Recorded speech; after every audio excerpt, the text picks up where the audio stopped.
Look at you. You got the professional setup and everything. You're ready to go. I know, man. Like I didn't want to let you down. I know you got a really great show with a lot of listeners, and I wanted to show up for you. Don't tell me you bought that microphone just for this show. I have to think you already had it. I did already have it, yeah. So I've been doing a lot of other interviews and other hosting stuff as well on the other side of the table. So I have had it for a Yeah, bit. that's awesome. What are you hosting? Do you have your own podcast or? I don't actually. So if you're familiar with Warm Showers, the international bikepacking hosting organization, so we have a podcast called Bike Life, where we interview people who are traveling. They tell us their stories, and I've been doing some hosting on that. So the Oh, main cool. host, her name is Taberly. She does the main interviews. But I've been jumping in and giving her a break, kind of like I don't know, NPR Terry Gross to Dave Davies with fresh air kind of thing.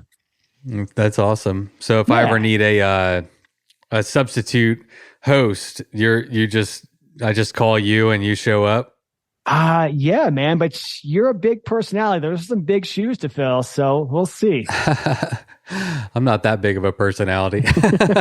But I'm just yeah, we me. would we would probably love to have you on our show at some point soon too. You definitely have a lot of stories. Yeah, I'd love to, man. That's cool. Is that what you do for a living now? Is work at warm showers, or you said you were working today, so I know you got some kind of job. Yeah, so I do a lot of things now. I'm kind of like this jack of many trades. So today or during the winter season, I actually teach and coach cross country skiing. Oh, I do some financial work for Warm Showers. I sit on their board of directors. I oversee all of our financials. That's been a lot of fun. Been doing that for a couple of years. Guide some bike tours in the summertime, and yeah, connect with people like you. just a little bit of everything, huh? Yeah, man, it keeps it fresh. I was a corporate guy for a long time, working 40, 50, 60 hours a week in a cube, and it's just one of those things that I think a lot of people just deem as life, and this is what we do. This is normal. And I did that for a long time. And then I had a couple of things change in my life. And now I had the opportunity to do this. And it definitely feeds my soul a whole lot more. Yeah, I get that. I've been in real estate for like 14 years. My license just expired last month actually, and I'm kind of jumping off a ledge with Bikes or Death and just doing this full time and seeing how that goes. But I've actually been reflecting on it the last couple of days because I got a trip to Costa Rica for work planned and one to West Virginia and Santa Fe and Phoenix, Arizona, and I don't know, and all these opportunities are popping up, and I'm just kind of going wherever the road leads, and I feel really fortunate, to be, and I'm trying to like soak this in because, most of my life I've just kind of worked a normal job like most people. And Sure. I'm getting to do something much outside the mainstream. And I'm trying to work at it very hard and enjoy it all at the same time, I think I'm not very good at enjoying things when they're happening, and so this is one of those things where I'm like, okay, this is cool. You need to enjoy it. Like stop and smell the roses a little bit from time Yeah. to time. Pick your head up and look around. Exactly. Because Yeah, absolutely. life is so damn short, man. Like if you pick your head up, you'll notice that awesome things are happening. And if you can travel or live life with this mentality to always say yes, which for me is really hard because I am this historically like this tightly wound type A control freak. And it's so easy to just say no to things because saying no gives you control. When you Yeah. start saying yes to things, it opens this up to possibilities. And man, it's scary at first, but like you're experiencing now, things are happening, man, and you're going places. So that's a really cool feeling. Your tagline is so on the money for me. You have no idea. Your tagline, mine is, I just always say, just say yes, or always say yes is basically the same Yeah, thing. But yeah. developed that mantra when my dad died of cancer at 57. Oh, And geez. he just worked his whole life. He was one of the most hardest working people I knew. He threw 2 paper outs every morning. Would get up at 4 o'clock in the morning, 365 days a year, throw a paper out. Then he put himself through, then he would work like a normal job. Then in the evenings, he put himself through like a master's and a doctorate program at Texas A&M. Then he became a professor, and which was his dream job. And a year after he became a professor, he died of cancer. And, it's cool. Like it really was like a good example to me of the value of working hard and accomplishing your dreams. But at the same time, it's like all he did was work, and I found that I was in a situation in my life where I was just working a lot and I was saying no to a lot of things. And that was like 12 or 13 years ago. And I made a clear and conscious decision to say yes, to life, whatever opportunities. Someone has a crazy idea, not too crazy, but a moderately crazy idea, nothing that would land you in jail. I say yes, and that's been a guiding principle. And that guiding principle has led me exactly to where I am today. So I'm pretty excited to talk to you for a lot of reasons. But I think that we have some commonality in at least that, is saying yes to life. And when you're open to life and saying yes, where does life lead you, and that some of the best things that's ever happened in my life have come through that saying yes. And it's not according to a plan, a business plan, a life goal. It's just like, I'm just going with the flow, man, and seeing where this thing will go, Yeah, exactly. But at least for me, there's that inherent fear when you say yes. Like, man, that makes you vulnerable because you don't know what's going to happen to you. Because again, it's so easy to say no and keep control. But when you start opening yourself up to vulnerability, man, that's stressful sometimes. But once you realize, like, okay, things are going to happen and it's either going to work out or not. It's kind of like, I don't know if you ever watched this film, probably from the 90s. I'm kind of a movie geek. I grew up in Michigan, so in the wintertime, we didn't have much to do. But there was this film years ago called Sliding Doors, and it had Uma Thurman in, I think. Very familiar. I've referenced that on the last episode with Ultra Romance, Sliding Doors. I referenced that, so very topical. Yeah, it wasn't Uma Thurman. Sorry, it was Gwyneth Paltrow, right? And that's right. Sliding Doors, right? So the premise is she either makes the train after work or she misses it, and her life goes in two very different directions. And I'm not one of those guys who thinks that there's this master plan for everybody, that our life is predestined. I think things happen to people. Bad things happen to good people. Plenty of good things happen to really bad people too, unfortunately. But it's how do we deal with that adversity, right? So what decisions do we make? How do we pick ourselves up once we get knocked down? And so I always think about that as far as the sliding door stuff. Like, all right, this didn't go the way I thought of. How am I going to deal with it now? What are my choices? I can't control what happens to me. I can control with how I respond to it. And I don't know. It's funny that you brought that up already on your other show. I just mentioned that on the episode with Ronnie Romance. I just said Sliding Doors as a reference to that movie.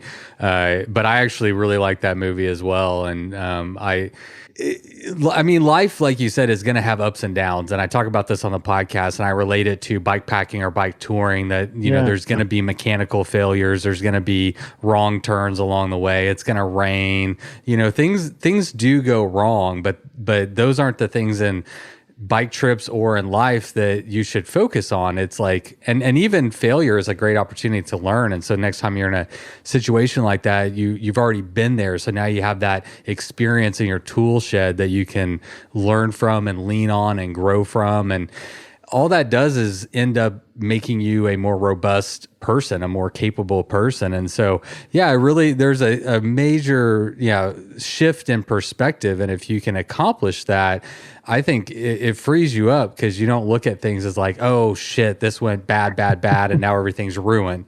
No, right. This is a moment in time, and we're all going to have moments in time that are hard, but we also have peaks, with all the valleys, there's also peaks, and you just kind of have to take life, in stride. And I think that mindset lends itself a little bit more easy to my personality than maybe it does for others who need rigidity and need structure and need a plan.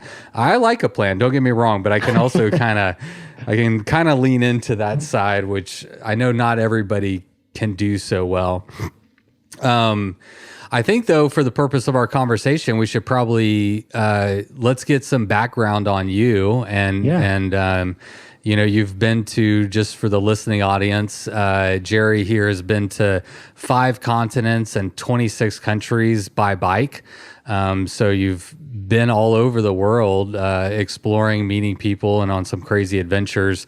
But I think your story of how you got there is probably worth filling in the blanks, because I think a lot of people are probably just stuck in jobs they don't love, or they think that corporate America or working a 9 to 5 is the only path forward. And I think it's really valuable to show it's not the only option, and highlight, some other options and other ways to move forward. So, maybe you could talk a little bit about your career path and your life before you got into cycling, to fill in some blanks. Yeah. So for the record, I've always been into cycling. When I was 4 years old, growing up in Michigan, riding rural dirt roads, just love bikes, the sense of freedom, the sense of exploration. I mean, obviously, you know this, the people who listen to your show know this, the magic of bikes. But honestly, I'm just a guy in my 40s. Actually, I just turned 49 a few weeks ago, which is a crazy thing to say out loud. You look so good. I just turned, when's your birthday? February 2nd, so Groundhog Day. Mine's February 5th. Nice, man. That's awesome. I just turned 43. Okay. So I pegged us for a similar age. You look great, man. You're in great shape. Thank you. Great genes. My mom has great genes. My dad's got this whole full wavy head of brown hair, and I got the stuff from my mom's side. So they always blame your mom's side, right? Or your mom's father or something like that.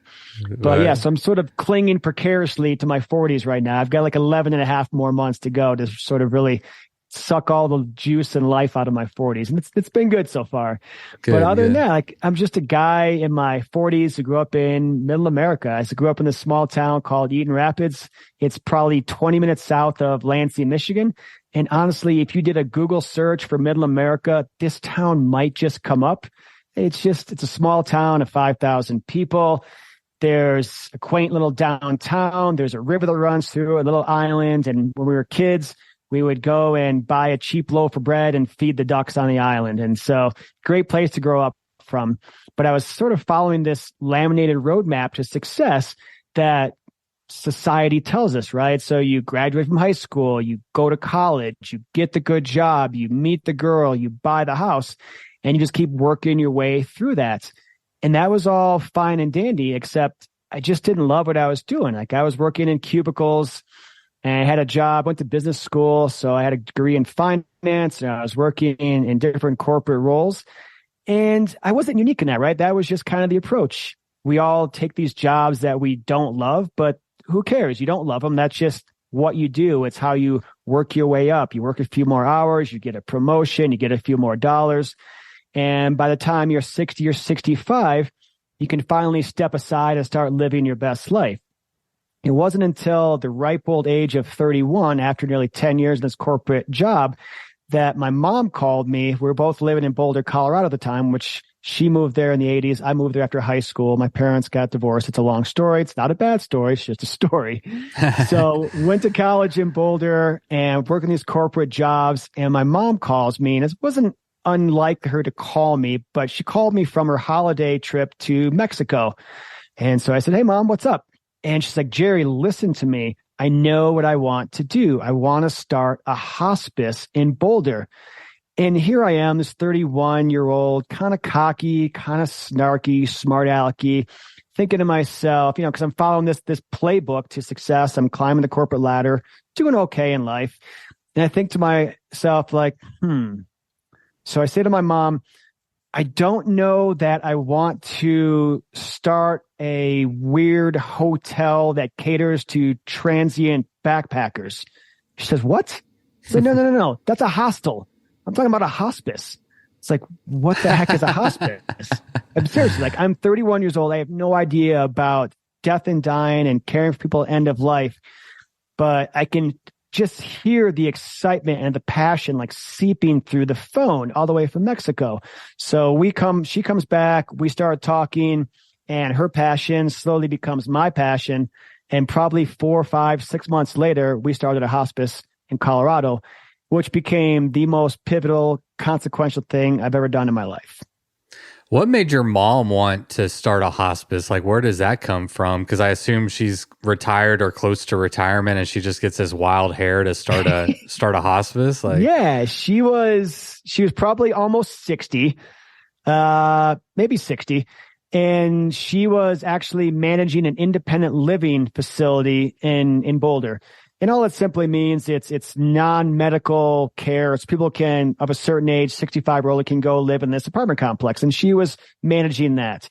But she was down in Mexico with her husband, and she met this couple from Louisiana who changed her life. And she asked them, what do they do? And they said, well, we run a hospice in New Orleans.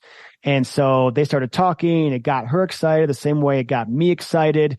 And she came back, and that's how it happened. Interesting. So that's another I'm similarity. I didn't know much about hospice until my dad was in hospice. And so that would have been about similar to you. I was like 31 when that happened, when I first learned about hospice, but it was a different way. I like your way better.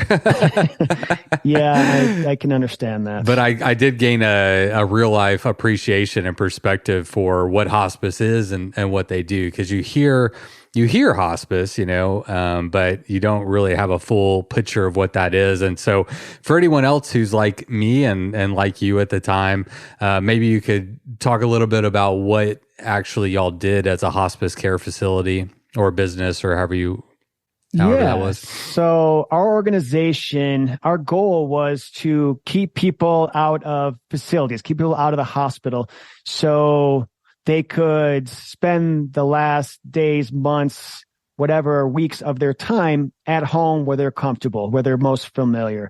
So our staff would be a physician, a nurse's aide, a social worker, and a spiritual coordinator, a chaplain.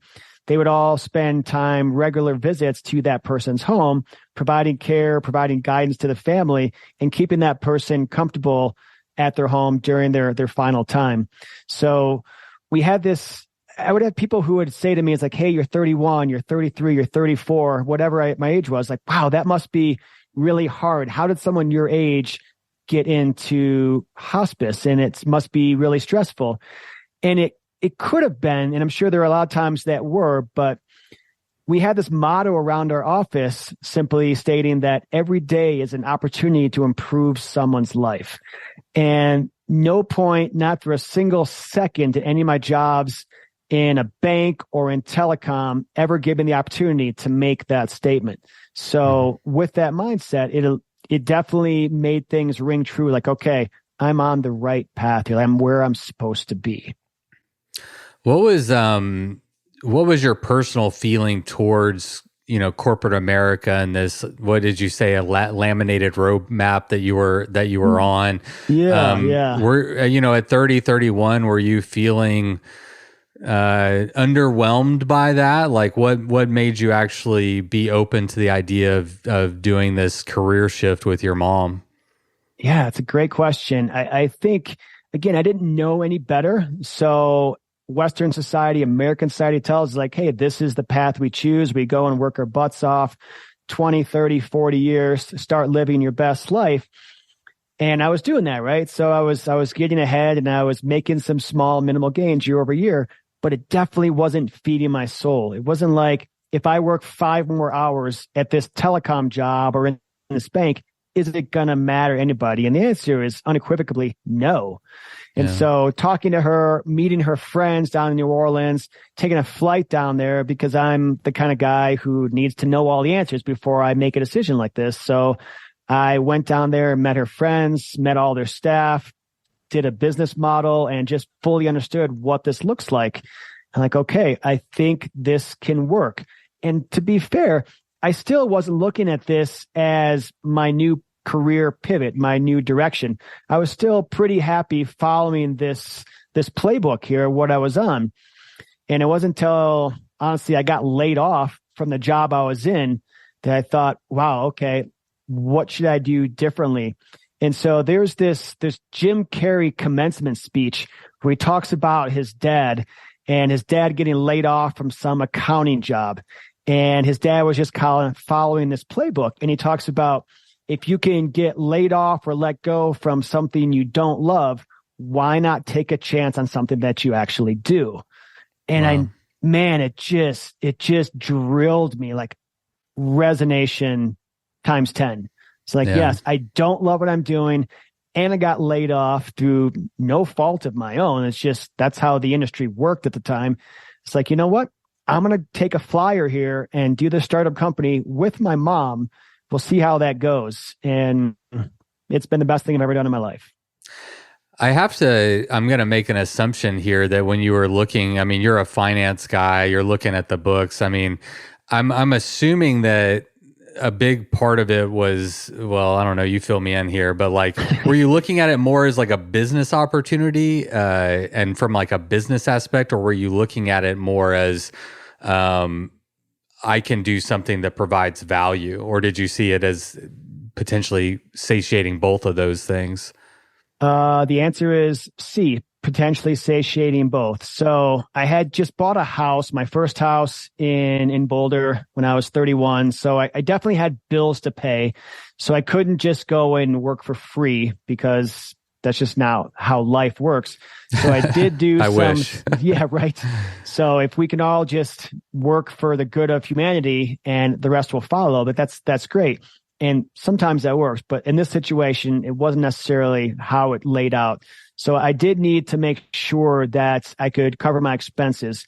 And if I could get anywhere near what I was making in a corporate job and do something that mattered, then what are we talking about? Like, yeah. Game over. Let's do it. Yeah. Yeah, I feel that. The reason I started the podcast was because real estate, my listeners will be familiar, for me has been kind of soul sucking. You know, you're helping people with the most, I mean, you understand finance, but you're dealing with people's money. And when you're dealing with people's money, it's usually not a pleasant conversation most of the time. People are trying to one up someone or screw someone over or figure out how they can make more money or whatever it is. And it just wore on me, you know, that whole just transactional way of dealing with the world really weighed on me. And I was like, I just started the podcast simply as a way to do something that felt good. I was like, what can I do where I feel like I'm contributing something good into the world that, you know, makes me feel a little bit better about being me? Because like you, I still have to pay my bills. I've got two daughters and got to provide for them. And so making money is yeah, it's just the way of the world, obviously. I don't think we even have to illustrate that. So, but it is like, I really connect with that idea and that feeling of emptiness from the job that you're doing and looking for something more impactful to do that just makes you feel good. It's like, yeah, you got so much time on this earth, and are you going to waste it and spend it on a job and a career path that is unfulfilling every single day? Yeah. Yeah. So there's this quote that I came across, I don't know, a couple years ago, and I'll just kind of summarize it for you. It's every person has a time bank, and each day, 86,400 seconds are deposited into this bank. No one will tell you how to use it. Time misspent won't be refunded. At some point, you'll go to your time bank and find that it's empty. And it's at that point, you'll know the answer to this question. Did I use my time well? And that just resonated with me so much. After running a hospice, you think, man, it's really easy to say that some of our patients would be 90, 95 years old. Maybe they're World War II veterans or whatever. And you get to know them and you meet them, and they have these amazing stories. And eventually they do unfortunately pass away, and it's tragic.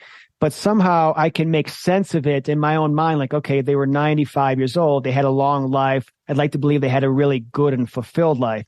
But it isn't until someone, for me, I had a good friend pass away of breast cancer at 45. For you, with your dad, you realize that, man, tomorrow's not promised. So quit screwing around. Yeah. It's an interesting perspective to have because we do have an obligation to our finances and being a citizen of the world to, hold a job. But I think we can agree that, but living your life to the fullest has a lot of value. And I think, for me, I'm always trying to make that balance is how can I make sure that, I'm not like my dad. I'm 57. It's like all I did is work. I want to, if I kick the bucket at 57, I want to be able to have a couple good stories to tell along the way. But it doesn't mean you can shirk all the responsibilities that you have in life, obviously. And I think, that can be part of the balance, at least for me. Yeah, and not everyone can just take off and go on a 6-month or 2-year bike tour. Like people have responsibilities, they have obligations, they have spouses, families, jobs, mortgages to pay. But maybe it's just sort of finding beauty in the day-to-day. Maybe it's going for a bike ride after work. Maybe it's doing an overnight or bike packing trip or a weekend-long trip, or I don't know, going for a hike or just throwing stones on your favorite lake behind your house. Like something that you find fulfillment in, something that grounds you and provides inspiration. Maybe it's just sitting in a chair, drinking a beer and reading your favorite book. Who knows? Yeah, I think all those things are great. And for most of it, it's going to be, it's ebbs and flows. Like there's times in life when you'll be able to take a vacation, and there's times in life where maybe the best you can do is go on your back porch and read a book and watch the sunset.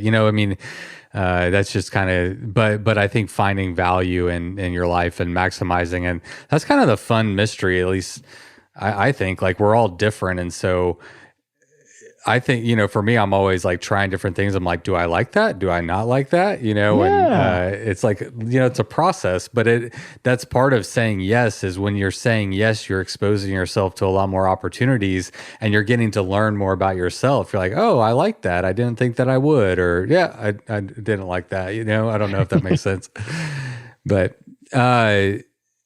you said that the hospice, doing that business was, I think, the most important decision you ever made in your life. I don't want to misquote you, but no, spot on. What was that? What was it about that experience that was so pivotal for you? Part of it was getting the opportunity to work with my mom. So I didn't grow up with her. I grew up with my dad in Michigan, and I would see my mom periodically throughout the year. So whether it be spring break, Christmas break, sometime during the summer, but we didn't really grow up together. So I had this opportunity to spend every day with my mom. And I'm not going to say every day is easy, because working with your mom or your dad or whoever, it's going to have its challenges, right? So one of our challenges was she wanted to view the hospice as this really grassroots organization, and that's great. But eventually, as we started to grow, we had to have a little bit more structure, a little more business acumen. So my mom is this wildly creative person. I never in a million years would have come up with the idea of starting a hospice.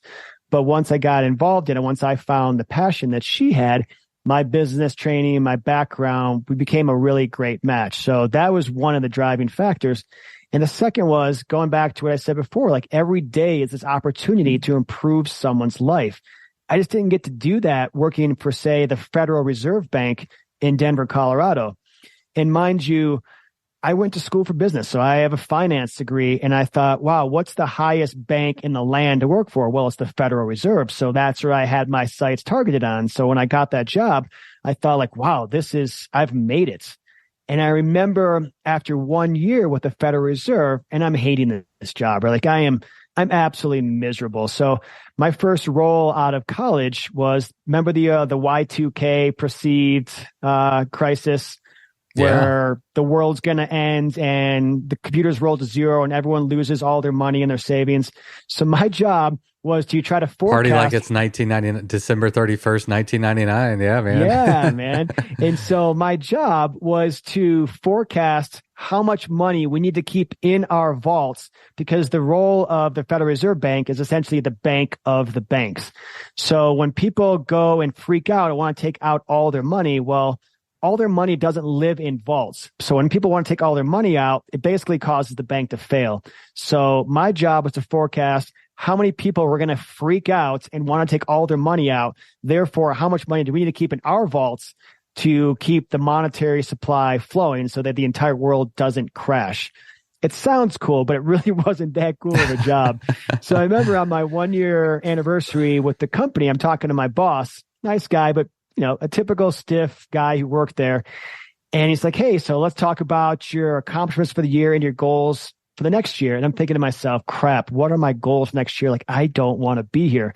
So I start faking something like, hey, I want to work on this and so. He's like, let me stop you right there. We don't think this is the right place for you. I was like, wait, what? Like, I'm supposed to be breaking up with you and you totally broke up with me.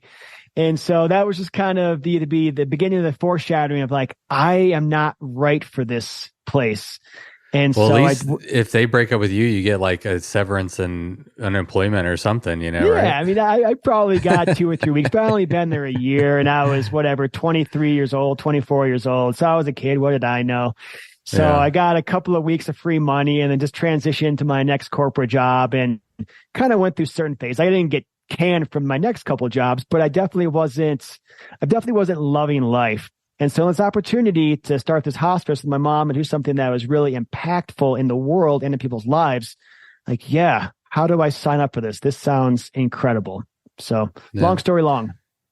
I like it. This isn't a short podcast, so you can let it breathe if you want to.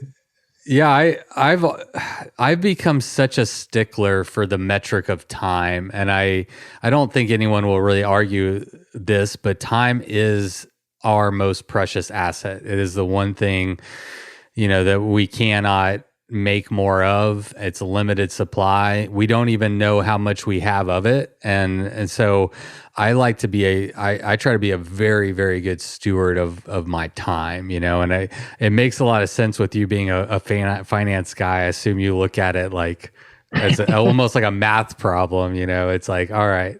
I do some cost benefit analysis a lot. So very much analysis paralysis. I said I was type A before. I'm a little bit type A minus now. So I'm relaxing a little bit. Wow. Look at you. Exactly. And someone told me this metaphor years ago, and I love it.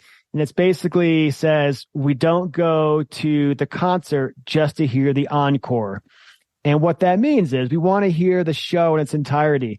So if you're going into this with tunnel vision, like I'm going to put my head down, tuck my chin, work till I'm 60, 65, and then start living my best life, well, you may not get that chance, as we both know.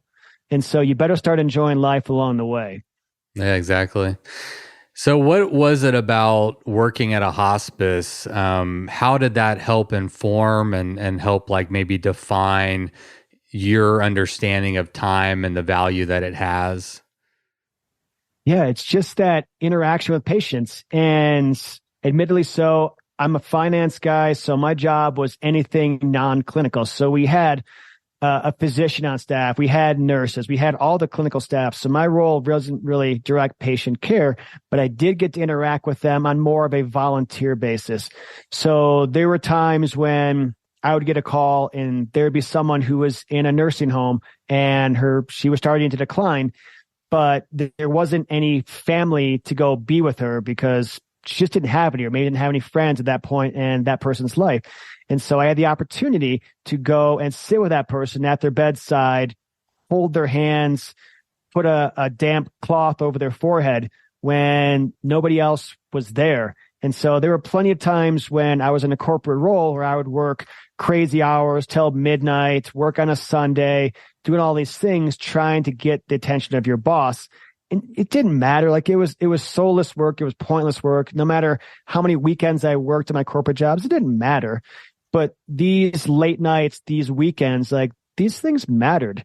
And so the people who I met along the way, and then also our caregivers, our nurses, our physician, our CNAs, like they have this, what my mom would call this hospice heart, where it's just truly genuine and caring and open and empathetic.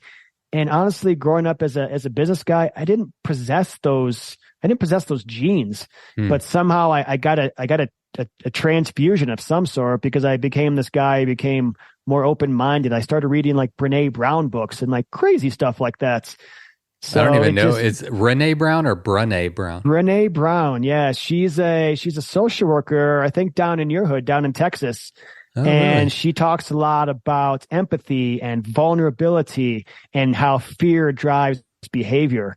And it's fascinating stuff without getting like too soft and woo-woo on you, but it's good No. stuff. It's interesting. The girl I'm dating is a social worker in an ER. And so through conversations with her, she sees death and sadness every day, suicide and car wrecks, and she's dealing with end of life stuff every day, multiple times a day. And so it really does impress me. The first time I met her, I asked her, I was like, what did you learn about, what have you learned? What's the main thing you've learned about people through your job? And she said that people are fragile. All of us are fragile. Yeah. And I felt like that was really profound. And if you look at it in that way, like none of us are above a car wreck or cancer or, bad things happening in life that lead us down a path of drug use or, abuse of one kind or another. We're all just people, and we're very subject and susceptible to our environments. And I don't remember where I was going with that, but it's in that same vein of just, you were saying that like you gain like a greater perspective of like empathy and stuff through that. And I think that when you deal with people on that level, I'm not dealing with it directly, but through like secondhand, I think I've kind of gained a more appreciation for the value of life and just the value of life and people and this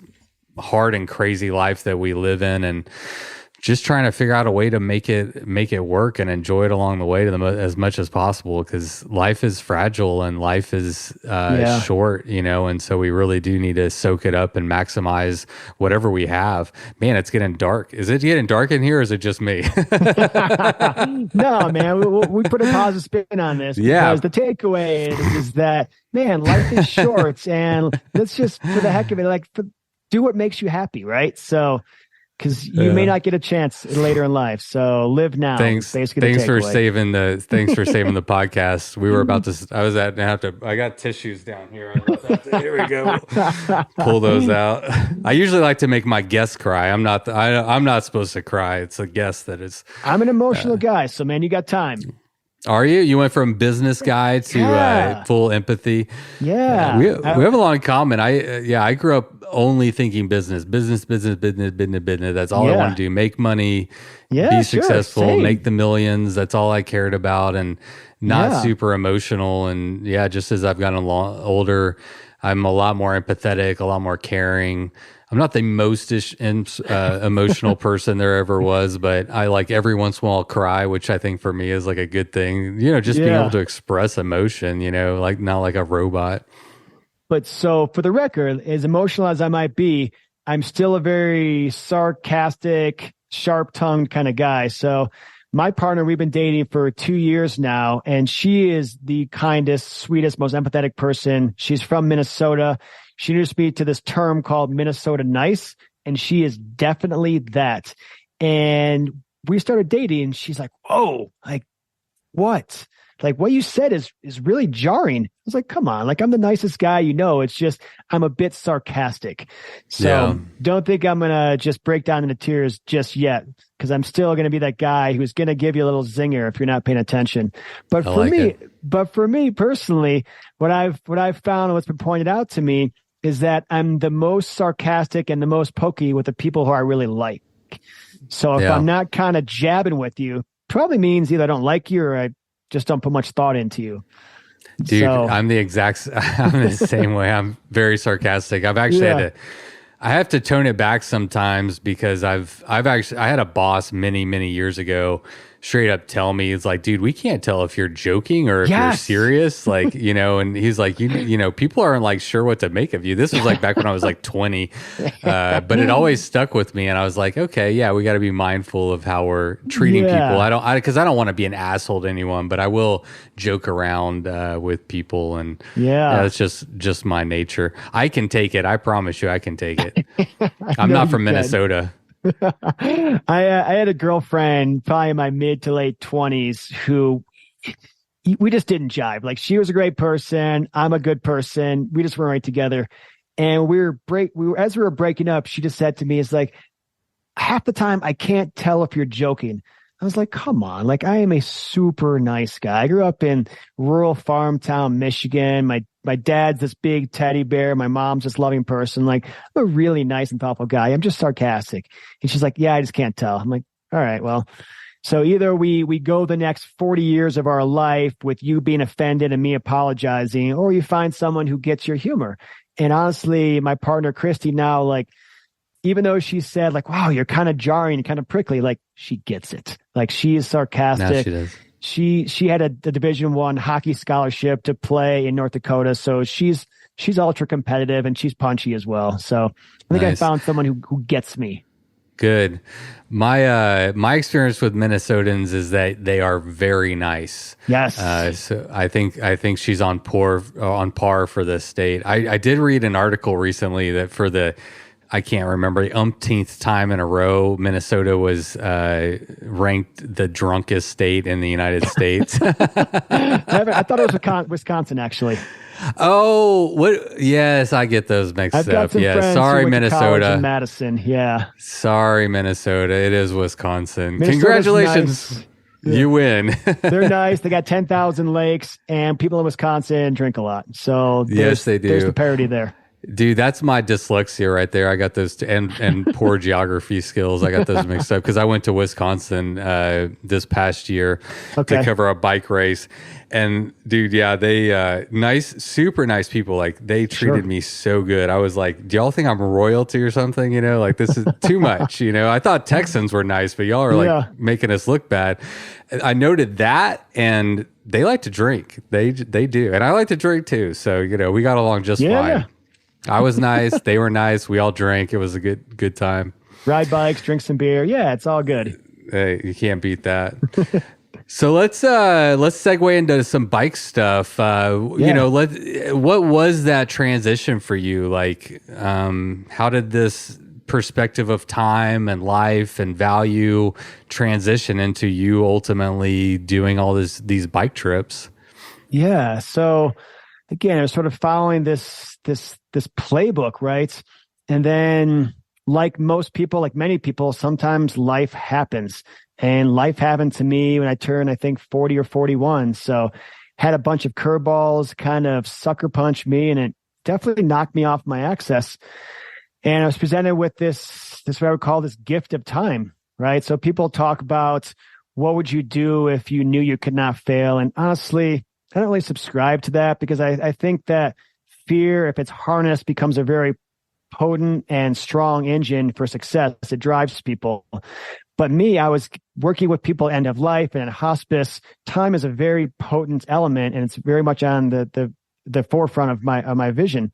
And so I found myself without a partner. The girl who I thought I was going to marry didn't work out. I had stepped away from the hospice. Things just became challenging with work. My mom also turned 70. She wanted to retire. And as I mentioned, a really close friend died at 45. So these three things happened to me all within probably 2 or 3 months. And so I kind of found myself in a bit of a tailspin. And so I thought, well, what do I know that always sort of brings me back? And it's bikes. And I'd done a few bike tours before, 1 week at a time, because honestly, that's all that my jobs would ever allow is 1 week at a time, maybe 10 days. And so I thought, okay, for the first time in my life, I don't really have any anchors. And so I thought I'm just going to go down to Africa, where I have a friend who was working down there from high school. He was working for the CDC. And he said, hey, why don't you come down? And this would have been May of 2016. And so I thought, okay, cool. I'm just going to head down to Zambia, where he was with his family. I'm going to ride around, do a little bike tour for 2 weeks. That'll be long enough for me to sort of get my feet back on the ground and do a reset. And from there, I met someone and said, hey, you should go to Zimbabwe. I thought, okay, if I'm living my life with this mindset of always say yes, then yeah, I should go to Zimbabwe. From there, I went to Botswana. From there, I met someone else who says you should go to Madagascar. I'm like, okay, cool. Did all those things. And at that point, I was like, okay, I've been gone for about a month now, which is an incredibly long amount of time. I've never been off work or had a holiday for that long. And I'm in the airport in Madagascar. I meet this professor. She's from India. And I'm telling her my story. And she said, hey, if you liked bike traveling and you weren't afraid, then you should go to India and go to the Himalayas. I thought, you're right. I should go to India. And so I concocted this route. So this would have been, again, 2016. This route wasn't really that well traveled. It's getting more well traveled now. It's the Leh Manali Highway. If you ever get a chance, Patrick, put that on your bucket list. It's very cool. So it's the Is that the road route that you wrote about on your blog, or is that a different one? Yeah, it was definitely talked about that. It's definitely in the book I wrote too. And so it's up in the Kashmir region near the Pakistan border. And so I concocted this route to ride from Leh in the north, probably, I don't know how many miles it is, 500, 700 miles. I've never really tracked miles. I don't have a Strava account. So I don't know how many miles I've ridden, but down to this town of Manali. From there, I was going to cut in and across over to Nepal, cycle the Annapurna circuit, which is historically a hiking track, but you can, if you've got a mountain bike, you can hike a bike up and over some stuff and ride a lot of the trail, which if you're into hike a bike, it's a cool place to go. And from there, I was going to end up in Kathmandu. And this would have been a period of maybe like 6 weeks from the time I went from India into Kathmandu, Nepal. I thought, okay, that is definitely enough time. I'm heading home. And while I'm in Kathmandu, I meet this couple. I find out they're from Switzerland. They're also bike packing. And so we have dinner together. We hit it off. We're fast friends, start sharing stories. And they say, hey, so what are you doing next week? And I thought, well, I'm probably heading back to Colorado. And they said, why? I said, well, I've been gone for nearly 2 months. They said, we've been on the road for 2 years. I'm like, what? How is that possible? And so they asked me, okay, so besides the fact you've been gone for, call it 2 months, why are you going back? I said, I don't know what you mean. Are you married? Like, no. Do you have kids? No. Do you have a job? No. Do you have a dog? Like, no. Let me ask you again, why are you going back? I said, I don't know. What do you have in mind? They said, we're going to keep riding through Nepal into northeast India and then over through Thailand and into China and eastern Tibet. Do you want to come with us? I thought, yeah, what's the worst that could happen? I've known you guys for an hour and a half. Like, this will probably be great, right? Like, worst case, we don't go at the same speed. You don't think I'm funny. You don't get my sense of humor. Like, we just peel off and go our separate ways. So we end up taking off together, and we're together every day for like the next 6 months. Wow. Yeah, as doors keep opening, sliding doors, you keep stepping through, and just these opportunities keep presenting themselves. And that's where I talk about like this gift of time. Like, I realize most people don't have that opportunity, but I did for this one little flicker sliver in my life. I'm like, you know what? I'm going to do this and just see what happens and see what changes evolve inside me. That's wild. So we talked about getting over the fear of the unknown, right? Sure. That can be one of the biggest challenges, is just kind of going out into a big wide world with just your bike whenever strapped onto it, and overcoming that barrier. I have to assume it sounds like, yeah, type A personality. You want a plan. You want things to be set in stone. Yeah. How much of what you were doing was planned? How much of it was just like you flying by the seat of your pants? So the route from Leh to Manali and then Annapurna circuit and then into Kathmandu was absolutely planned. So I took out my app on my phone and I just plotted little points along the way. I said, okay, I can make it to here today. This next village is 40 miles away, 50 miles away, whatever it was. Like, okay, I can make it there. And then the extent of my planning was Kathmandu. And then from that, I had no planning. I put 100% of my trust in these two people that I had met for only an hour and a half. And I thought, okay, you guys have this route planned. I don't know anything about Eastern Nepal, Northeast India, China, Eastern Tibet. I know nothing. So I'm going to trust you guys and hope for the best and know that if something goes wrong, I'll get out of this. I'll be fine. I'll turn around. I'll hop a bus. I'll pedal a different direction.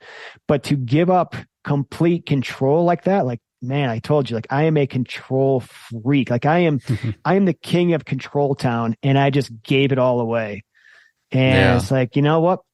Throw up my hands, let the cards fall where they may, and see what happens. And it was incredible. At least somebody had a plan. Somebody had a plan. These guys were super diligent. So they would look at satellite images, the routes they would plan, or up and over these passes where they didn't really see roads, but they would see like a goat path or a trekking path. Like, yeah, I think we can hike a bike up over this ridge for 6 hours. And I think I see a connection trail on the backside. Like, okay, cool. Let's try that. And like, in what world would old Jerry have thought, like, yeah, there's no road there. I'm just going to go hike off into the abyss with my, whatever, 70-pound loaded surly steel frame bike and just hope for the best. But as you sort of let go of that fear, you realize that, man, I've got a tent. I've got food. I've got stove. I have a sleeping bag. I'm going to be fine. People live out here somewhere. Like, we'll find water. We'll find food. We'll get through this. Yeah. So were they, I mean, they had a general route in mind, but then it was every night you would get to camp or get to wherever and then kind of plan the next day. Is that how you would figure it out? Yeah. So they would probably plan like 3 or 4 days in advance. We'd sit around and talk about it because they would pour over Google Maps, the two of them, and they would say, here's what we're thinking. What do you think? It's like, yeah, that sounds incredible. And let's give it a shot, because I didn't have the knowledge, the experience to do what they were doing. Everything I planned was I learned from blog posts, from reading things online, talking to people, and they were just like, yeah, let's see what's over that next hill. And that's what really connected me to them, because I have this natural innate curiosity. So my dad he's a former Korean War veteran. So I grew up in this very regimented, structured household where in the military, from what I understand and seen from movies and heard from him, you never question authority. But me, I was always this authority questioner. And so there's this movie I watched as a kid called Cool Hand Luke with Paul Newman. And he's always just questioning authority, kind of just toeing the line. And finally he gets caught. He goes to jail. And the warden in his prison keeps saying to Cool Hand Luke, Paul Newman, it's like, what we have here is failure to communicate. So my dad would say that to me all the time, because every time he would say something, I'd be like, but why? And I don't know, you're a dad. So I'm sure if your kids ever said why, you're like, well, because I'm the dad and I have the brain and the experience, and this is how it is. At least that's how my dad was. Yeah. That's what I tell him. I say I have a fully developed brain and 43 years of experience that's informing my decision. What do you have? Right. Exactly. What cards are you holding? Yeah. What are you bringing to the table?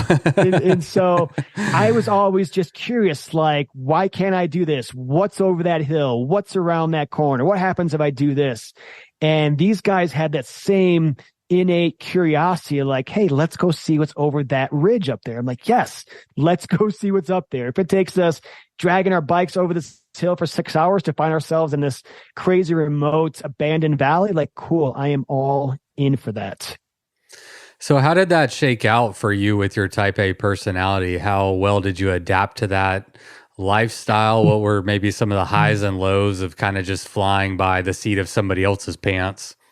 Man, when you put all your trust and all your confidence in somebody, you have to check your own ego, your own type A at the door, because now I'm working with this committee of 3. And granted, I still get a vote and I get an input, but I'm one of 3 and they're pretty much a collective.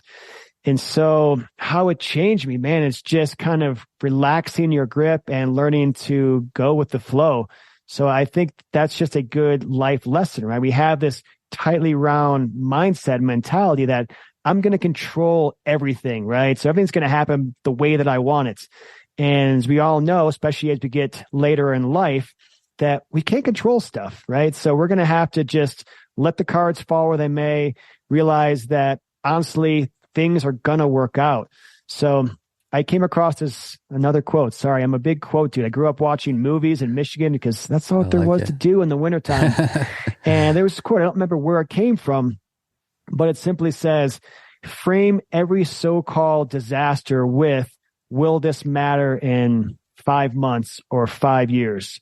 Yeah. And some things will be very impactful and consequential.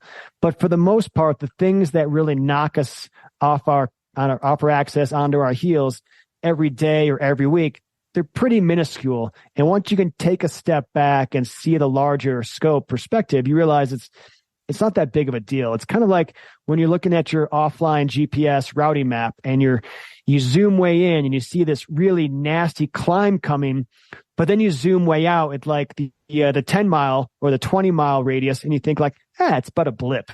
And so it's kind of that way of sort of scaling yourself back and just seeing the larger game here, the larger perspective. Yeah, absolutely. Zoom out. It makes a big difference. Yeah.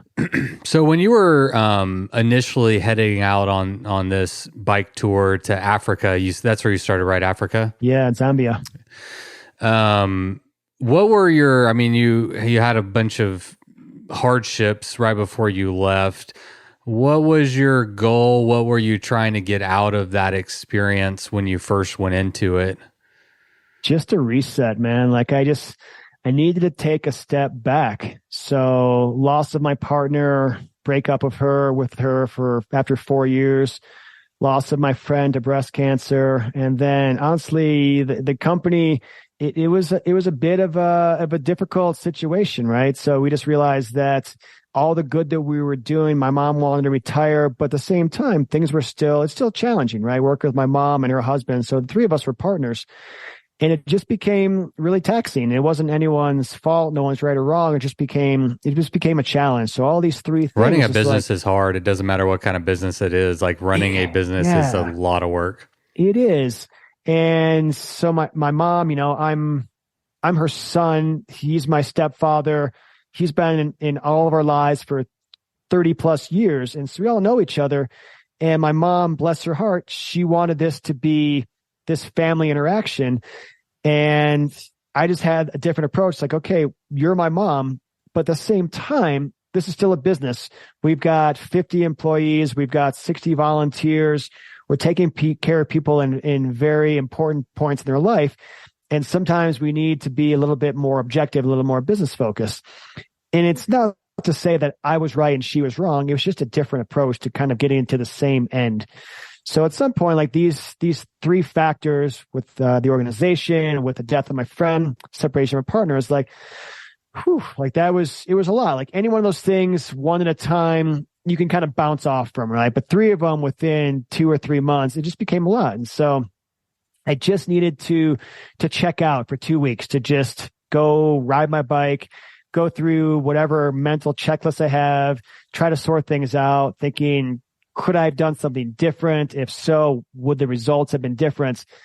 And ultimately, like so many things in life, like I'm a guy who doesn't believe in regrets. So I will stay in things longer than I probably should. I will go the extra mile so that I can hopefully look back in retrospect and say, man, I did everything that I can, no regrets. And I can look back with those three things in confidence, say like, you know what? I did everything that I could. And while I'm sure I played a factor in these things, like it happens, that's life and you got to move on. And I had that time on my bike in Africa to detach from anything familiar, right? So the house I was living in with my partner, the places we used to go, the restaurants, the office space we used to have with our company, all these things, like they were all detached. They were 8,000 miles away in a different continent. So it was completely a reset. I recently became more interested in international travel. I got my passport like 6 months ago for the first time in my life. And I went to Latin America in December and headed to Costa Rica here in May. And it's been a real good shift for me to kind of get greater perspective for, America and how that sets in the world and different cultures and stuff. And my experience is quite limited still, but that trip to Latin America was really impactful on me, and having that perspective on how different people live and the different cultures. And I'm curious for you, how traveling, what did you learn? What did you learn about yourself, or what did you learn about this world that we live in that you didn't expect? And kind of, sliding doors. It's like, what came at you that you're like, whoa, that blows my mind. I had no idea I was going to run into that or learn that. Yeah. The single biggest takeaway from this is that no matter what country I've been to, whether it was Kyrgyzstan or Morocco or Turkey, or along the border in Israel between Syria, Israel, Lebanon, where I can literally reach out and touch the border wall the same way you can touch the wall behind you, where there's armored up Humvees. Exactly. That's the border wall into Syria. And there's armored up Humvees, there's tanks, there's guys in camo gear, shouldering an automatic machine gun. And people are walking around like, it's no big deal, man. That's just life. People wouldn't look at the guy with machine gun any differently than you and I would look at the guy on the train or the bus carrying a briefcase going to work. Like, that was just life. So the biggest takeaway is that ultimately people are just people, man. People want to be happy. They want to thrive. They've got their own goals, their own happiness, their own happiness that they're trying to achieve. And as much as we see on the news, like, it's those people over there, it's crazy. Like, it's not, man. In my opinion, it's the governments that are crazy, that make people crazy. But for the most part, people are just people. Like, my dad, again, is a Korean War veteran. I've cycled through Vietnam twice near the China border. I remember the first time I went there was 2007. And I was 33 years old at the time. My dad begged me not to go. He's like, don't go there. There was a war there and they don't like us over there. And it's just him being this Korean War veteran, having this mindset of, obviously it doesn't make him wrong. He's definitely got some very real experiences that have shaped his perspectives. Sure. And I went there, and honestly, people were warm. They were welcoming. They were curious. They were generous. And every country that I've been to, I've experienced the exact same things. People ask me, were you ever afraid in this place, in Israel or in Africa or in Vietnam? And the answer is, without even thinking, no. There wasn't a half a second of any minute of any day that I ever thought, holy crap, this could be dangerous for my life. I have been more afraid in big cities in the United States than I have been in any place I've been outside the United States.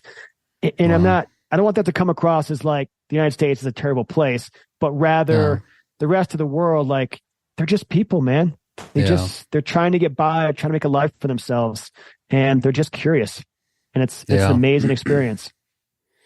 Yeah, that's really interesting. And I think an important perspective, like, I think that is, we're all subject to it, what we see in the news, right? That's how we're getting a lot of our perspectives of what's going on in other cultures through news media. And we all know that news media is designed to be sensational, to get you to have more time and attention and comment and like and share it and all this stuff. And so you are seeing an amplified perspective of usually the negative things in media, unfortunately. Yeah. And so I think that that's a really, really valuable and important perspective to have. But I do want to push back a little bit. Not too hard, just a little push. So really no safety concerns, because I mean, I'm not even saying this about traveling abroad. Like, I think I'll go ride in Texas and find, every once in a while something will happen and be like, I almost got hit last night. Actually, I went on a ride and a lady, I'm pretty sure she tried to hit me with her car because I was looking at her in her eyes and she was looking at me in my eyes, and she almost T-boned me. Like, she was stopped and then like lunged forward and I had to dodge her. And, I mean, my point is like, you're going to come in across safety issues and things happen everywhere. So I'm surprised a little bit that you didn't have any issues. So there was one occasion, now that you bring it up, and thanks for pushing back on me. All right, you're welcome. I was up in this, so there was kind of like this weird dichotomy, right? Of like, this is incredible, and then, holy crap, this is crazy. So I was up in Israel in what's called the Golan Heights. I was right along the border of Lebanon. And again, border wall right there. And I was filthy, grimy, just haven't had a shower in a couple of days. And I remember that there's this Facebook group called Bikepacking Israel. And it's like any other Facebook group. It's like a message board where you can communicate with people. So I threw a post out there and I said, hey, this is Jerry. I'm from the US. I'm going to be traveling up in the Golan Heights and would love to get together, meet some people, have a tea, whatever. Tell me about some things that I shouldn't miss, places I should go see. Also where I can camp, because camping up here in a military zone is kind of frowned upon. Actually, it's not allowed. So I remember I roll into this town. It's called Metula. And I walk into this cafe. I'm just going to fill up my water bottles, maybe get a snack. And I walk in. Before I say anything, the guy behind the counter kind of cocks his head and looks at me. He says, "Are you Jerry?" I thought, what? like, this is weird. Okay. So I'm thinking, okay, what kind of game is this? So I'm like, yeah, man, I'm Jerry. He's like, hold on a second.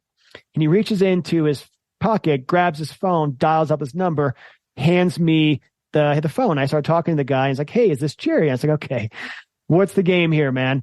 And he's like, hey, are you looking for a place to sleep tonight? I was like, actually, I am. There's no place to camp up here. And so I've had a really hard time. He's like, don't worry about it. He said, give me your phone number. I'm going to drop a pin on your phone, follow it to my house. I'm not home, but my neighbor will let you in. Stay as long as you want. I'm out of town. I'll be back in a week. If you're there, great. It'd be awesome to meet you. If not, safe travels.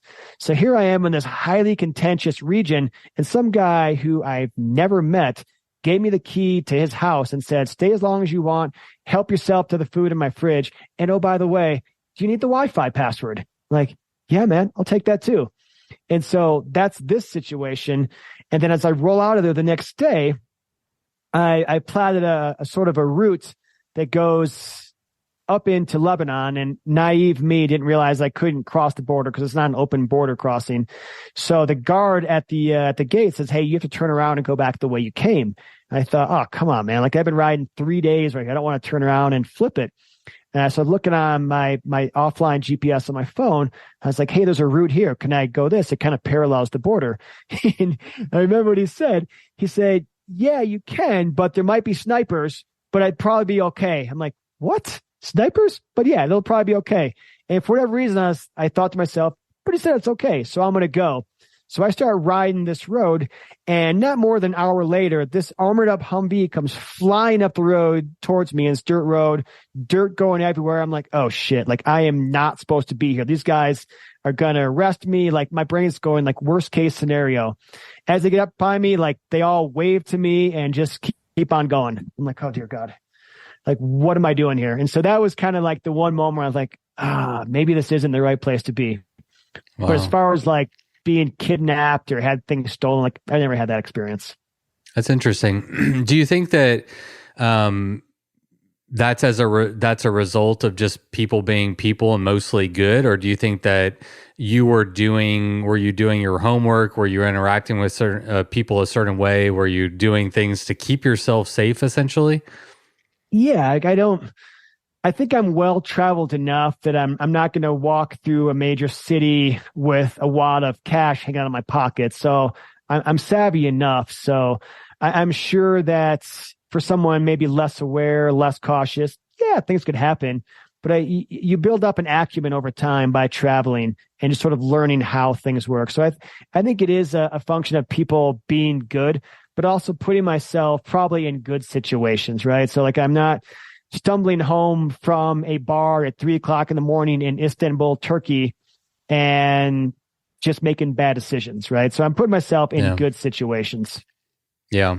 I think that's a really important caveat to this conversation about if we're talking about safety anywhere. I mean, my girlfriend and I, we talk about this, how, my downtown area here, you can go 2 blocks from the downtown, city center, which is fine. And you go 2 blocks and it's like, could be a drive-by, or there could be like drug deals going on or whatever, and that's anywhere you go, you need to have, you need to be aware of your surroundings and also be smart about the places you're going, because if you're like, I know all the dangerous areas where I live, but if I go into a new town, I don't know where they are, and I don't know, where the pitfalls could be. And so I think, for me, maybe doing research before you go. And if you can't do research, daylight is great. For sure. And very fair point, right? So you do know your surroundings. Yeah, absolutely. So this trip that you went on, you've done 26 countries, 5 continents.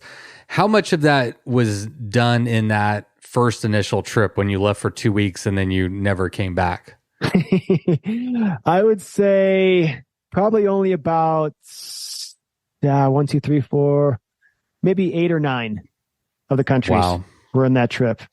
And from there, I came back and tried to plug back into life, then realized, like, man, this is part of me that just wants to wander some more. So much shorter trips, but still I wanted to get out there and see more things. I So wasn't what were you doing? satiated. You came home, you're home in Colorado, you're not satiated. And so you just start planning, like you'll do like a week or 2 weeks somewhere and then come back and then do it again. Like how is Yeah. that? Yeah. And so just trying to figure out the next step in life. And so after running a hospice, being in a leadership role, I remember being in some interviews while I was in Thailand, while I was in China, and I met this organization up in Steamboat Springs, Colorado. And there was a healthcare organization up there, and they had an opening that seemed like it would fit well within my wheelhouse. And so I was interviewing with those guys. With the time change, I had to get up at 3 o'clock in the morning and do an interview, and then things are moving forward. And I remember coming back from my trip and doing the actual final interview. So I'd gone through several rounds, met the board of directors, met all the leadership team, and it came down to me and another internal candidate. And I remember thinking, like, man, after everything that I've seen, everything that I've done, everything that I've lived, like, while I initially wanted this job, the closer I got to it, the more I didn't want it. So it would have been essentially a return back to my old life. And it would have been a great opportunity, amazing role, great organization, getting to live in a mountain town like Steamboat Springs, like all dream come true. And the closer I got to getting the offer, I just realized, like, man, how am I going to explain to these guys that I really want this job and now I really don't? And so did the final interview, did the best that I could, didn't try to sandbag anything or try to lay an egg. And I remember I got the phone call from their hiring team, and they said, sorry, we went with the other person. And I was like, oh man, that is such a relief.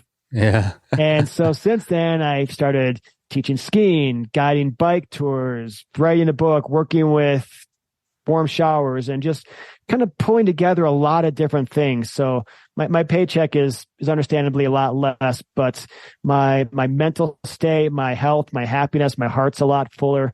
And I feel like I'm still having the opportunity to make a real impact on people's lives, which is really important to me. That's what drives me every day. So every day I wake up and think, like, yes, I get to do this. And that's great. Yeah.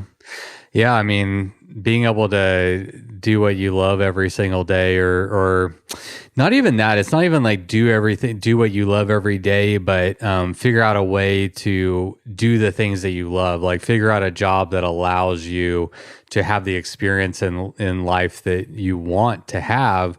I'm curious to get your perspective on this, but like, I'm personally not as concerned about money. Like money is a tool that we use to like, buy the things that we need in life. But I'm way more interested in this stage of my life of, having experiences in my piggy bank and friendships in my piggy bank and, and doing the best that I can with finances, I guess, along the way. But it's become less of a focus for me. And it's more like, okay, how can I just like make enough money to do the things that I really want to do in life, Yeah. And there's obviously a line, right? So I read somewhere like money doesn't matter unless you don't have any.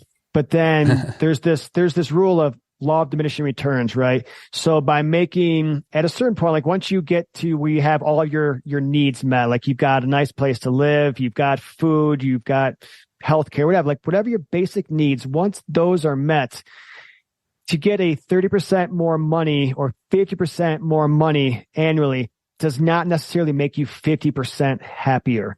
So there's this kind of sliding scale, this tipping point where, it's super stressful when you're living hand to mouth, paycheck to paycheck, and you don't know if you'll be able to keep the lights on.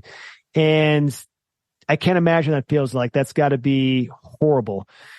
But once you get to that point where you're comfortable, I seriously don't think that making exponentially more money makes you exponentially happier. There's this law of diminishing returns.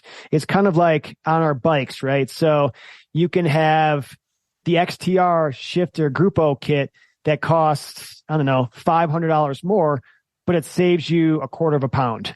Like at some point, like it's not worth it. Yeah. Definitely diminishing returns with a lot of things in life. So what's next for you? Are you, yeah, what are your goals now in life besides your work balance and trying to, live a more meaningful life? Like, what does a more meaningful life look like for you at this stage? It's a great question. I feel like I'm back at my Federal Reserve annual review. Like, hey, where do you see yourself in 5 years? No, Yeah. I think it's a very fair question. Honestly, man, I want to be a good human. I want to be a good brother to my four brothers. I want to be a good son to my parents. I want to be a good partner to my girl. I want to be a good friend. I want to be able to show up. I want to have time when someone needs me. I can put things down. The world can stop and I can be present for people. And I just want to continue to have a really good impact on people's lives because, again, at the end of the day, we can't just be happy with listening to the encore of our concert. Like, we want to see the whole show. So I want to try to live as big and full and amazing of a life as possible. And same point, just being a really good component, really good influence in people's lives. You like quotes, and so I'll share one with you. My friend sent me an article that it's a whole article, but the moral of it is, this is your life. You're gonna want to know how it feels. Oh, I like that. Yeah, and now that one, I mean, you could tattoo that on you, like, pay attention. This is your life. It's happening to you. Yeah. And don't check out, man. Be present in the good times and the bad times, because you're gonna want to know how it feels. All right, so fun question. Oh, good. Yeah, we're done with the hard ones. Yeah, we're gonna shifting gears here. What's your favorite for other people? I mean, I'm interested in touring the world. There's a whole freaking another quote for you. This is a good one. It's topical. The world is a book. Oh, wait, what is it?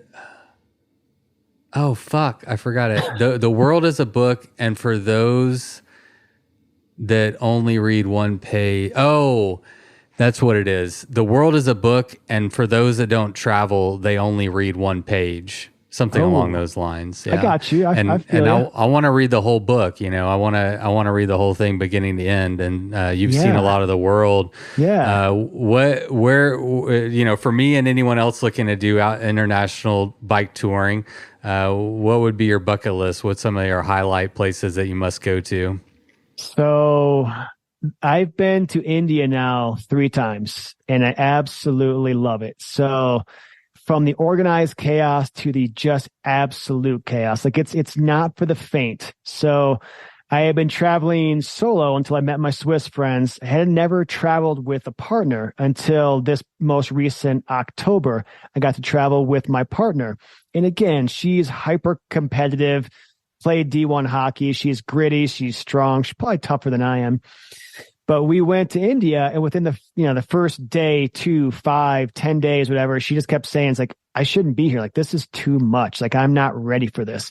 Because we had done an overnighter in Breckenridge where we live. We had done this 3-night trip called the Vapor Trail down in Salida, Colorado, a really cool, adventurous route. And I was like, okay, we're ready for something big here. So let's go to India. And for the first 2 weeks, she's like, I shouldn't be here. But by the last 2 weeks, she's like, I don't ever want to leave. And so if you can somehow grit your way through India, it will change your life. I mean, just the landscape, the topography, the people, the smells, the colors, the food, the culture, the curiosity, like, it's incredible. But again, I wouldn't recommend going there on your first trip. Europe is amazing.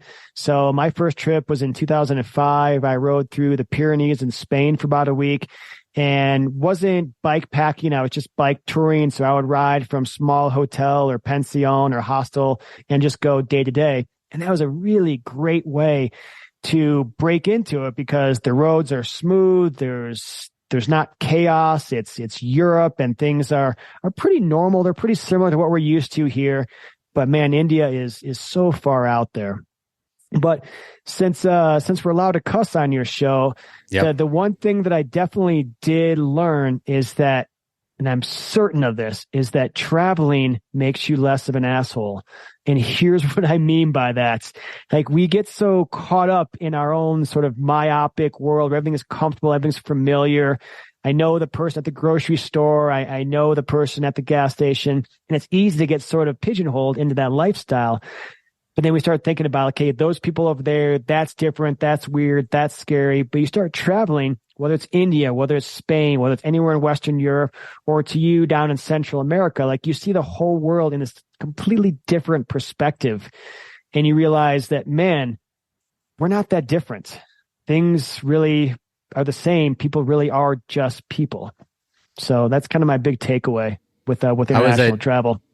I was at dinner with my mom just a couple nights ago, and I was telling her about my trip to Oaxaca, and I just made the comment. I was like, man, I could see myself retiring or living in, Latin America at some point. Sure. And she asked me why, and I just told her that, I feel like in America, we're occupying our time and our attention and spending our money and all these things on things that don't truly have value. And what I feel like I gained whenever I went to Latin America and see the way that they live, it's a much more intentional lifestyle. I mean, you have, multi-generational families living together and taking care of each other. Like everybody's working, they're hanging out together. There's just a more sense of community and togetherness, and not a lot of, not as much like, I don't know, like fancy cars and, permed hair. I don't know, like just like things that like really don't fucking matter. It's like who has the coolest clothes, who has the coolest car, who has the biggest house.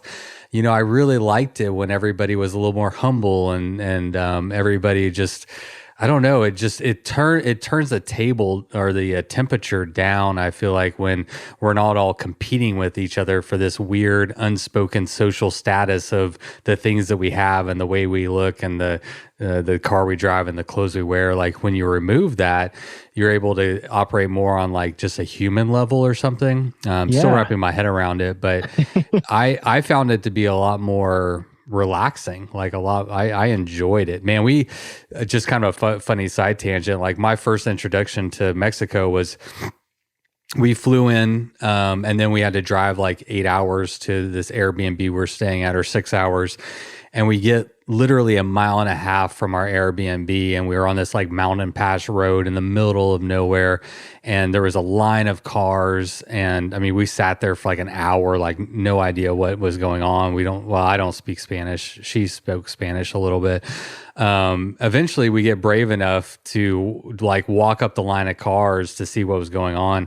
Turns out there was a protest going on, and they had blocked the road, peaceful protest, but it was so interesting to me because like all the locals were just hanging out. They were having a beer. Like they just parked their cars and stayed there that night, and nobody was mad.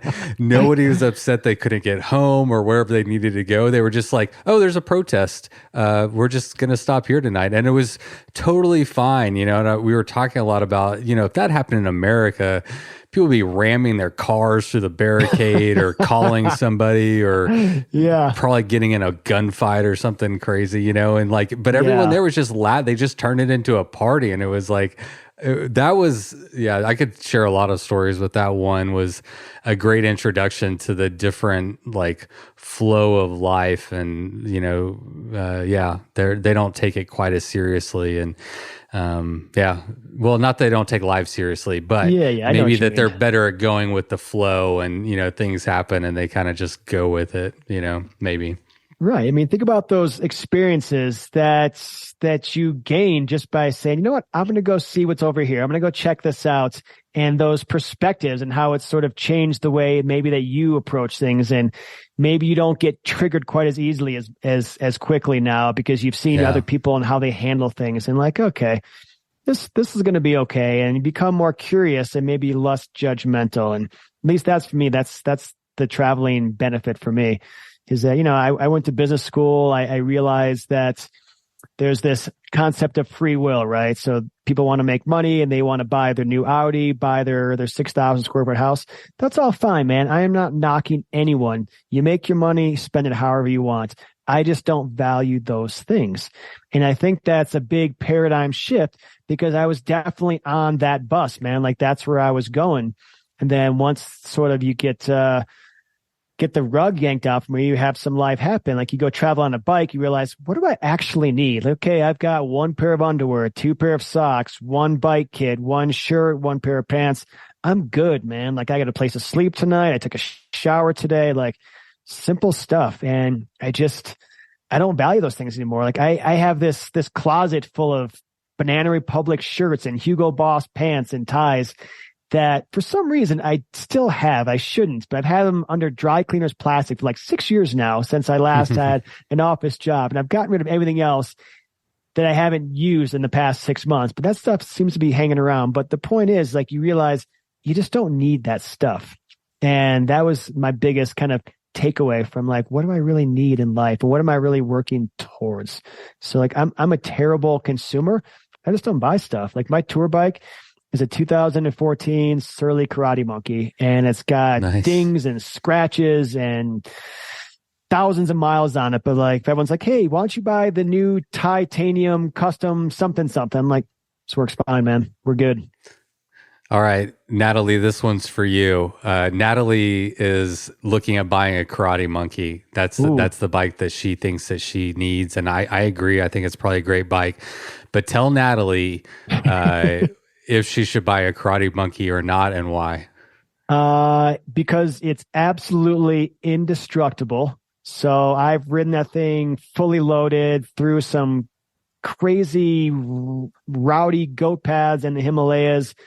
You can also put a front shock on it, which I think is helpful if you want to basically keep your teeth from falling out of your face on some really rowdy terrain.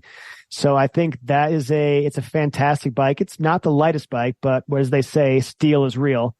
And the cool thing I did with my bike is I know a guy who's a custom frame builder in Boulder, Colorado. And I said, hey man, I've seen this bike called a Ritchie Breakaway. And it's basically, it attaches at the top tube and also in the down tube. So it fits in a traditional standard size suitcase. So I asked him, I was like, hey, can you cut my bike in half and install S&S couplers on it so it travels for free in a smaller box? Like, yeah, I can do that. So those are the cool upgrades that I did. But That's overall, awesome. the Karate Monkey is, I mean, it's tried and true. Like I have tried to break that bike, not intentionally, but definitely tried. Yeah. It's still here, man. Like it is a badass bike. All right. Sold. I think you just sold a Karate Monkey. I'll report back to you and let you know how it goes down. Yeah. She'll be happy with it. Absolutely. Yeah. That's just for fun. So when you went on this trip, initially this 2-week trip, I assume you weren't planning on writing a book. Definitely. But you ended up writing a book. So yeah. Had no intention. Like I was the guy who didn't grow up reading books, definitely didn't grow up with this idea of writing a book. I wanted to be a professional athlete, but then I realized a 5'10" kid from mid-Michigan isn't going to play basketball, didn't have a 90-mile-an-hour fastball, so wasn't going to play baseball, just was a business guy. And honestly, the book is just something that came out of writing some online stories, and the stories weren't to try to gain notoriety. It was mostly because my mom and my dad, some of my friends didn't know where I was. And it was just a way for me to write some stories, to tell people like, hey, I'm here. I'm in this place you've never heard of, but life is good. I'm safe and I'm happy. And then so shortly after that, more people who were not named mom or dad said, hey, these are pretty cool stories. Maybe it's a bigger story there once you come back. Then I realized, honestly, I didn't think a story about some white guy in his 40s riding his bike through these countries is that interesting of a story. Then I thought about how did I actually get here? It was a Korean War father who was super controlling. It was trying to follow this laminated playbook, this roadmap to success that Western society tells us. It was having the opportunity to run a hospice, work with people at end of life, and the lessons learned from there, and how all three of those things got me onto this bike tour for this guy. And I thought that became a much more compelling story. And so once I thought about it, I was like, okay, we'll just see what happens. And I've been fortunate. I wrote a book, and people thus far have been giving me some really positive feedback. Yeah. So why don't you plug your book real quick? I mean, you kind of did there, but who is it targeted to? Who would probably enjoy picking up a copy, and what is it called? So people can find it. Yeah, it's called The World Spins By. and it's available on my website at www.jerrykopack.com. So there'll probably be some liner notes for that in your show notes or whatever. Yeah, show notes. We'll have a link. Absolutely. Yeah. And I thought it was just going to be targeted at guys our age, maybe a few years younger, maybe a few years older. So guys our age are sort of hitting sort of that midpoint in their career, thinking like there's got to be a better way. Maybe people in their 30s who are thinking like, I don't want to go down that road. And people maybe in their 50s, 60s thinking like, hey, I still have a time to do something different. But honestly, it's been a completely different perspective. So it's still been that demographic, but it's not just men. It's just not people of that certain age. I've had great feedback with people, men, women of all ages. And I didn't realize the importance of this book until I was talking about this book to somebody. And this woman, she was probably 40 years old, had overheard me talking about this with some friends. And she came up and she's like, tell me about your book. And I said, well, it's a book about the value of time and how we choose to spend it. And we got more into it, and her eyes started to well up, and she gave me a big hug, and she told me, I think I was meant to meet you today. And that right there, like, just makes me want to cry right now, because she had just lost somebody recently who was very important in her life. And we talked for a while, like I cried, she cried. And I don't want you to think like it's this big sappy book, but there is a deeper underlying thread that's just not some guy writing his book. Like there's some meaning to this. And to hear that feedback from a complete stranger, let me think like, okay, I am really happy that I wrote this book and fortunate that I had this opportunity to share with her and other people who have read it. Yeah. I love that. I think, no matter how you spend your time, I mean, for you and for me, we like to ride our bikes and like to see the world by the bike. But the overarching question or the idea that time is valuable, it's limited, and it's precious, and being mindful of it and being a good steward of it is something that is worth considering in everybody's daily life. How do you want to spend your time? How can you maximize the time that you have, and what are you going to spend it on? And yeah, I think most of people, since this is bikes or death, are going to be wanting to go ride bikes. But the underlying principle of maximizing your time, I think, is universal to anyone in life, Yeah, it is. I mean, that's such a good point. Like this, like I know our audience here. I love your show. We talk about bikes and how cool they are and doing these adventures.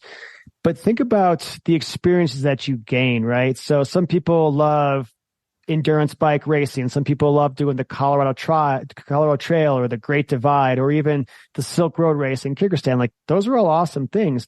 But honestly, whatever you do that makes you feel alive, that makes you feel like, hey, life is awesome. Whether it's doing a race, whether it's just going out for an overnight tour. For me, it's just, man, I have this mindset that bikes always win. And what I mean by that is you can hop on a bus, you can get in a car, you can get from A to B, you can get to that place, you can drive to the Grand Canyon, you can go to the Taj Mahal in India, you can go to the Louvre in Paris. But man, if you get on your bike, it's all those people you meet along the way. It's those small villages. It's those interactions. It's those human experiences. That's the real color, the true beauty of the story, because you'll still get to where you're going. You'll still see all that stuff, but man, it's all the stuff along the way that's so incredible that makes it worthwhile. Perfect. Let's we can tie a bow on this episode and end right there. Bikes always win. That is the right answer. Yeah, man. Yeah, I appreciate it, man. I usually like to read books before I have the guest on, the author on. In your case, I'm gonna have to go back and read it. Do you have an audio version? I don't. And so I was hoping like, I don't know, Patrick Stewart, the guy from Star Trek. I thought he would make a nice sort of voiceover, very well polished British accent, but I don't yet. So I'm still working on that.